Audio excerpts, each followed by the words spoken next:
Hey guys, Medivac here for more tutorials. Today we're going to be talking about harassing a Protoss to death in TvP. Basically, we're going to be talking about what you want to do with the harassment, being smart with it in the sense that you're not just throwing away units or attacking into places you probably shouldn't be. And the whole goal of harassing a Protoss is kind of pulling them apart and making them multitask at a point where they would want to just kind of sit back and be able to macro or whatever. So this is mostly a type of strategy that you'll want to run if you have good APM and good multitasking abilities, or of course if you just want to get better at that, you can always practice, but obviously knowing what to do with it is a good idea. So let's take a look at our first game here. This is going to be Reality versus Sora. Reality, a really good Terran. He's actually pretty up and coming, or has been for quite a while. I think his name was obviously to kind of be a contrast to Fantasy, who is also a Terran player, but whatever. Now that there's nothing to talk about, we're going to go ahead and jump into the game here. Of course, opening with this first Reaper is very, very common in this matchup. This is kind of based on some of the harassment that you can do. Most of the time they'll just open up with one Reaper, but we've seen builds before in previous videos where players open with more than one Reaper, and that's kind of what we're going to see here from Reality for a little bit. And this can kind of be your first stage of harassment if you really want to go for stuff like this. And if you really want to punish Protoss players, maybe going especially for Nexus first, this would be really strong against something like that. But even against players that aren't that good about managing their mothership cores or managing their units back in their base, this can be really strong as well. So we're going to see a multiple Reaper harassment here from Reality. And you can see he still has a decent amount of money. He can even produce 2 more Reapers if he wanted to, but he opts just for the 2 for right now. So he's going to send those forward, and it also punishes Protosses that move out of their base too early. So first 2 Reapers come up here. The whole goal with this is really just to get as many probes as you can, and honestly, even just a couple probes is perfect for this. You shouldn't be expecting to get a ton, but basically you're going to get as many as the Protoss will allow you to while keeping your Reapers alive. So just pull the Reaper back that's being hurt by it, and the one benefit of attacking this early with this many Reapers, or at least with more than one, is that the damage output of Protoss units this early in the game is really bad. They have Zealots that you can obviously run away from. Stalkers, it takes them a lot of shots to kill a Reaper. I think it's actually 6 shots. Yeah, that makes sense. And then the Mothership Core is really the only other tool they're going to have out at this time, and that's even less damage. So if you just control your Reapers properly, you should actually get a lot of time to harass a lot with these things. So this is something you can do, and just pulling away the 1 hurt Reaper is fine if you want to have the second one sticking around trying to kill stuff. So you can choose to be a lot more aggressive with that if you really want to. In this game, Reality is just going for a command center and following it up with a factory. So this could very well transition into some type of Hellion or Mine play. And both of those are really viable options here from Protoss, but we'll just wait to see what Reality wants to do with that.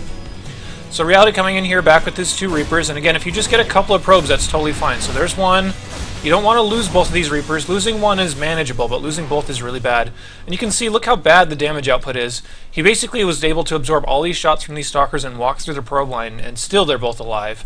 He did get a little bit lucky with that, but it just shows that Protoss damage this early in the game is actually pretty bad. So just keep these guys alive and see what you can get done. Even just a couple of Reaper kills is totally fine.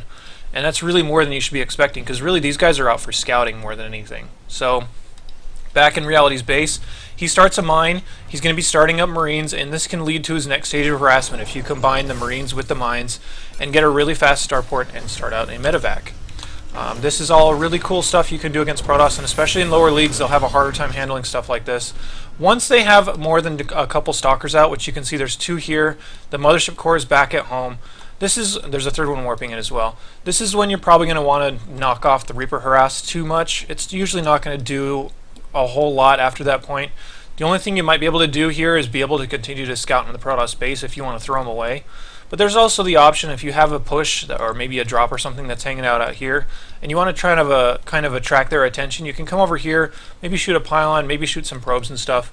And some Protosses will just completely overreact to that and be like, I'm getting so sick of this, and they'll pull everything back, giving you a wide open area somewhere else. So beyond that, there's not a whole lot these Reapers can be expected to do from this point. And you can see he's just sacking them for the most part just to kill a couple more probes. So he hasn't killed a ton, and usually you won't end the game this quickly with this type of harassment, but at least getting a decent advantage here is okay, considering Protoss should actually be ahead by a number of workers by this stage of the game anyway. Any little kill will help. So what he's moving out with now is he's moving out with a couple of mines. some Marine over here to deny this. He's not bringing all of his forces forwards. This is a pretty soft mine drop. You can go for stuff that's a lot harder than this if you really want to, and a lot of people like to actually load up their Medivac with Marines to fill out the rest of these slots. But if Sora messes up here and doesn't split his probes properly, then that's going to be a big payoff for you. Their ideal scenario is just to get hit with one probe and to get an observer or something over the top of it so they can deal with it. His observer's coming back now, so this didn't really do a whole lot, but taking chances like this are okay because those two mines really aren't that bad. And sometimes if your control is good enough, you can actually save one or both of the mines or something like that. But especially in lower leagues, once again, these types of players are going to be really strong because players won't be as good as the pros we're seeing in these as far as avoiding these mine hits. Those are really good, really nice openers that you can run. Let's go ahead and continue forward, and really the harassments are going to be based around Medivac usage. So Reality sees the observer, he just loads up in his Medivac, drops on top of it. Now he's just going to load up with Marauders here, and you can choose what to load in this. And you need to understand that Marines are a lot better for killing things like probes. Marauders are a lot better for killing things like pylons or tech. So if you were to come down here, and Reality will eventually because he does have this loaded up, if you're gonna come down here and maybe you scan beforehand to see what the Protoss base looks like, their layout usually needs to have all their tech buildings between their first and second bases in this sort of area, because this area is much more easy to protect than, say, this area. So if they have buildings over on the side here, like maybe a robo or a forge or something like that, you should really target those tech buildings that are on the outside, because it's going to mess up their build order, and maybe you get an advantage from that. Let's say maybe you kill a Colossus Bay while it's trying to produce Colossus and they only have one. Then that'll give you a lot of time that you can keep attacking when they only have one Colossus and they're not really that strong. So, whoops, I hit that every once in a while. But when you drop in like that, you should be kind of scanning ahead at least once just to see what the Protoss's base structure looks like. Sora is being a little bit lackadaisical as far as stopping this right now, so Reality does get the drop down, and eventually they will be able to warp stuff in. So you need to understand that, again, this is just about bothering them. It's not really going to end the game most of the time until you get into huge drops. This is mostly to move their army around, see what you can get, but most importantly, don't lose these units. And the whole idea here is that if he's able to distract enough, then this side army over here can deal a lot of damage if all these units are in the main or something. So Reality does drop down here. He's getting what he can. He needs to load in his Medivac, though, and not lose anything. You'll notice he just loads the Hurt Marauder. Once the overcharge comes down, and once they have a couple of units, you're usually not going to get very good trades after that, so it's good just to get out of there. And once again, if you can make them waste overcharges on bases that aren't being, or rather that you're not really targeting in the long run, then that's good. So notice how far apart that these armies are right now. He's pulling his entire army over here, and he can even just stim and run away with these, but it's more importantly luring him further and further away from this base so that his second army can get in there and kind of multi-prong him and harass him a bit that way. So this is kind of classified as harassment, but this is actually pretty normal Terran play. And I thought I'd just point out the different ways that this is really, really strong. And if you can get the Nexus here, great, but you don't want to throw away your army for something like this, so just get what you can, and then load up and get out of there with as much as you can. So he loses, I think, pretty much everything there, but at the same time, if he slowed down the Protoss to basically be mining on only one base, then he can play a little bit more defensively for a little while. He can put down his own command center and get ahead in that way. You don't need to continue aggression if you're able to trade your army for a base like this, because you might have to face some big counterattacks. Let's go ahead and continue to fast forward. Notice that immediately Reality, he basically has nothing in his base this entire time. And the idea here is that if you have nothing in your base, that's because you're going to be out on the map and bothering them and forcing them to stay in their base for most of the time.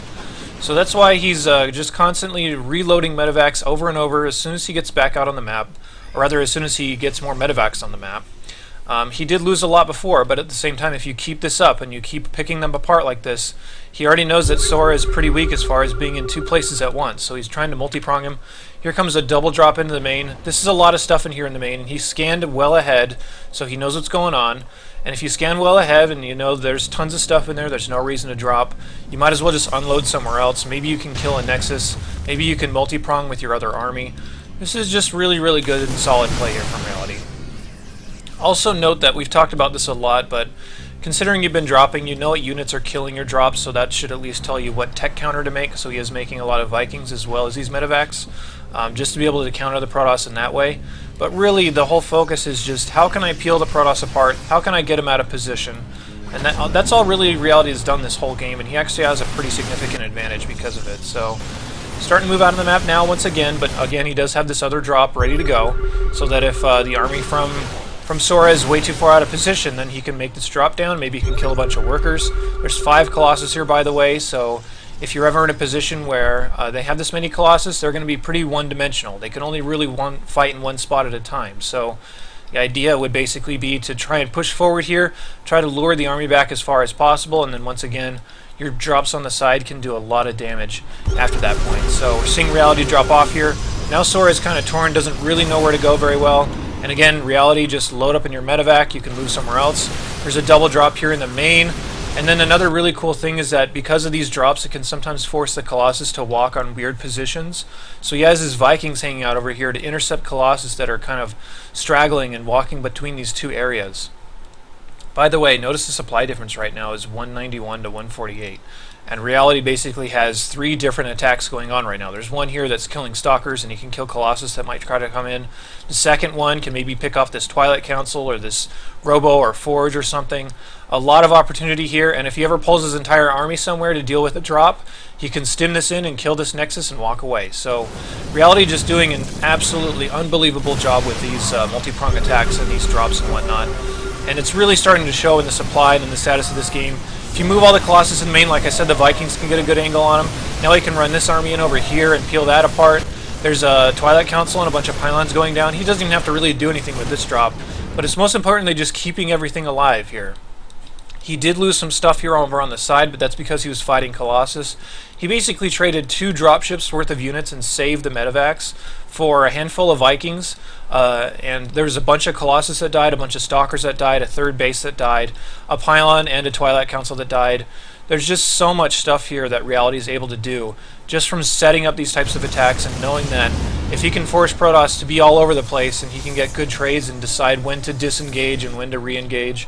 And now it's 17 minutes and the Protoss is just barely remaking his 3rd base. Reality's ahead by 50 supply, and from this point it's really just make the right tech and go kill him because he lost 3 Colossus to the Vikings earlier. So a very, very cool game, a very good way to introduce Harassment from Reality there. But let's go ahead and jump into the next one really quickly so we can see it'll be kind of more of the same stuff, but at least it'll hopefully open your eyes to new ideas and new ways that players play. And this is going to be Happy versus Bling. Happy, very well known for being an extremely harass-heavy Terran. Happy does actually a lot of weird stuff. I hear people commenting all the time on the weird stuff that he does, but he's one of those players that's like really, really strong in his concepts, but he doesn't usually show very big tournament results for other areas that are lacking, maybe in macro or maybe in whatever else. So Happy's a cool player to at least get ideas from, but you don't see a ton of them these days. So let's just go ahead and fast forward here up until the point where he starts to show us what type of harassment he's going to break out here. Like I mentioned from the last game, I don't know if we're going to see Hellions, but Hellions are a very strong harassment opener, especially with just 2 or 4. It doesn't take a lot considering the damage is so low from the Protoss. This time Happy's just going to open up Command Center first. So this is nothing too crazy on a big 4-player map like this. It'll take the Protoss forever to scout, and then hopefully by the time they can react to that, you'll have enough Marines to hold it off. But we're not going to focus too much on the openers, and it's not going to be a harassment-based opener, more so a harassment-based, long-scale type of game. Looks like a Stargate here from Bling, so Happy will definitely need to react to that, at least by having his Marines in the right position. The one thing that the Reaper opener does not do for you, by the way, it's a fast 3rd command, or rather, really fast 3rd Nexus. So, in order to attack these types of things, you either need to commit really hard to something on 2 base, or just try to peel them apart throughout a longer stage of the game. So, excuse me, Oracle comes in here, starts to kill a couple of SCVs. He definitely needs to react to this, and he does have turrets at least coming up, so he'll be able to deal with this for a little while. And he's not starting out in a great spot like we saw from Reality last game, so he's going to kind of have to work his way back into this. And Harassment is one of the ways you can definitely play from behind and get an advantage, because if Protoss really messes up against that Harassment, he can be in for a world of hurt. Happy, by the way, really has no idea there's a 3rd nexus here. So he's being really lackadaisical about scouting, and he's going to start his harassment once his first 2 Medivacs hit the field. So they've started up here. He's just checking around for the Oracle, checking around for spotting, and now that he loads up, he can start getting drops off here. So if the Protoss doesn't really open with a lot of stalkers or something like that, they can be really vulnerable to these early types of harassments. You do need to be careful about High Templar though, because feedbacks on Medivacs is going to be really strong throughout the game. So just scan ahead and at least know what you're doing before you drop in there if you're really uncertain. And again, this is a pretty bad placement on this Templar Archives. We're supposed to be between the 2 bases, but now Happy can start getting into the point where there's not enough Protoss stuff to protect every one of his bases. So he can start shooting here. If he starts to get attacked, he can load up and walk away, or at least boost away. In this circumstance, I wouldn't have minded him actually boosting into the main, because there's not really a whole lot of stuff here. There's no stalkers on the map, there's no free Templar. There's only the 1 mothership core, and if he would have boosted into the main, this army would have had to walk all the way around to get back to the harassment. And if there's ever points where they're short by air distances but really long by ground distances, those are points where you can drop back and forth with your Medivacs and really annoy Protoss that don't have the types of tools to push that away very well. So these type of Zealot openers or Colossus openers will have a really hard time with stuff like that. So here's more multi-pronging. Here's a double drop coming into here to the back of the natural, and once again this is exposed, and you usually want to use one side or the other to push the army out of position. So right now he saw this coming, and this army is like, oh yeah, I'm going to smash this attack over here. But they're so far away from recovering to this point over here that this should get a lot done. This should, at very minimum, kill the cannon and the Templar Archives. I'm not sure what else it's going to be able to get done, but the whole idea is just moving his army as far away as possible, and then as soon as he starts to recover, punish him for having to recover. So overcharge comes down. Zealot Weapons are doing okay against this and the overcharge.